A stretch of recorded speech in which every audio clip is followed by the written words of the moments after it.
அவரை போய் நீ ஆசிரியக்கணும், பெரிய நம்பிகளை ஆசிரியக்க சொல்லும் அப்படின்னு சொன்னார் இல்லையா? அந்த மாதிரி இங்கே வடபெரும் கோயிலுடையான்னு சொல்கிறேன், நான் தான் பரதத்துவம் அப்படின்னு உனக்கு சொல்ல தெரியாதா, போய் சொல்லும்னார்.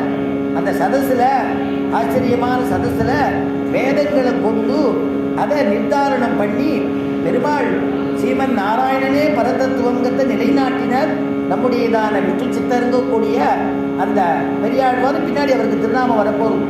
அவர் நிரூபித்தார். உடனே பொற்கிடி தானே கையில் வந்தது.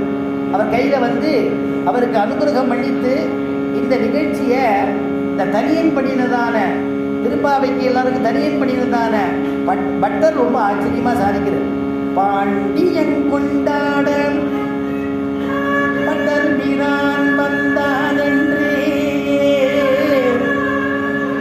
பாண்டியன் கொண்டாட பட்டர் மீரான் வந்தான் என்றே, ஏண்டிய சங்கம் எடுத்தூத வேண்டிய வேதங்கள் ஓதி விரைந்து விரைந்து கிடியறுத்தான் பாதங்கள் யாமுடையவற்று.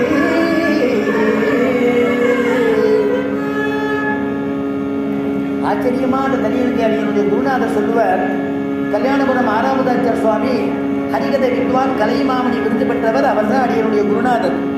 அவர் சொல்லுவார், வேண்டிய வேதங்கள் ஓதின்னு இந்த தனியனில் இருக்கேன், இப்போ வேண்டாத வேதங்கள் இருக்கான்னு அப்படி அர்த்தம் பண்ணக்கூடாது.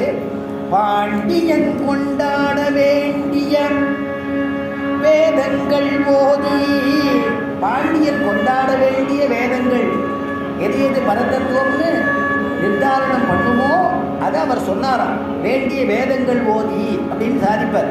அந்த வேதங்கள் தேவையான வேதங்களை ஓதி அதை வந்து நிரூபணம் பண்ணி அந்த ஆச்சரியமான அந்த கிடியறுத்தான், விரைந்து கிடியறுத்தான். அந்த பொற்கிடி அவர் கையில் வந்து விழுந்துதான் அதை எடுத்துட்டு வந்தார் அப்படிம்பார்.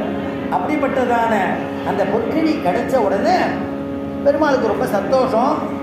அந்த பாண்டிய மன்னன் என்ன பண்ணினா பட்டது வீரான்னு ஒரு விருது கொடுத்தான்.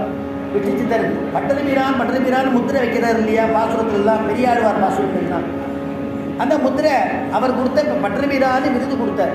அந்த விருதை பெற்றுட்ட அவர் உடனே அது மட்டும் இல்லாமல் பாண்டியமன் நினைச்சா இப்பேற்பட்டதான பேருடையவருக்கு ஆச்சரியமாக யானையில் அவருக்கு ஊர்வலம் நடத்தி வான வேடிக்கை மங்கள வாத்தியங்களோட கூட எல்லாம் பண்ணணும்னு நினச்சாராம். உடனே எல்லாரும் என்ன பண்ணினா அரசர் ஆணையிட்டாரு, எல்லாம் நகர்வலம் வரா ஆச்சு. அற்புதமாக இருக்குது. இதை பார்க்கறதுக்கு என்னன்னா, இதை பார்க்கறதுக்கு யார் வரணும்னா பெருமாள் பிராட்டிக்கு ரொம்ப ஆசையாக. பெருமாள் பிராட்டிக்கு என்ன ஆசைன்னா, இப்படி ஒரு நம்ம சேர்ந்தவனுக்கு சிஷியனுக்கு இப்படி நடக்கிறதே நாம் பார்க்கணுமேனு கூடலழகர் அப்படின்னு மதுரையில் இருக்கார்.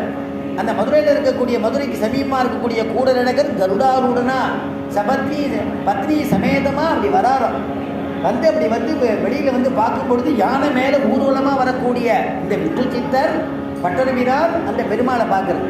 பெருமாளை கீழேன்னு பார்க்கும்போது என்ன தெரியும்? ஆச்சரியமான திருவடி தெரியும். சக்கச்சவேன்னு இருக்கக்கூடிய திருவடி. அந்த திருவடியில் சக்கர ரேகை, முதல ரேகை, வஜ்ர ரேகை, இப்படி ரேகைகள்லாம் ரொம்ப அற்புதமாக இருக்கும்.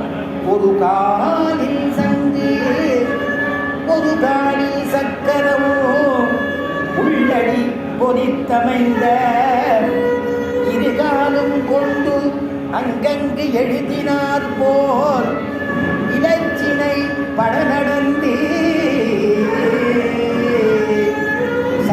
சக்கரரேகம் தெரியும், செவந்த திருவடி தெரியுது. அந்த திருவடியை பார்த்து கை கூப்புறார். திடீர்னு அவருக்கு ஒரு பயம் வந்து கொடுத்து விட்டுச்சுத்தரு.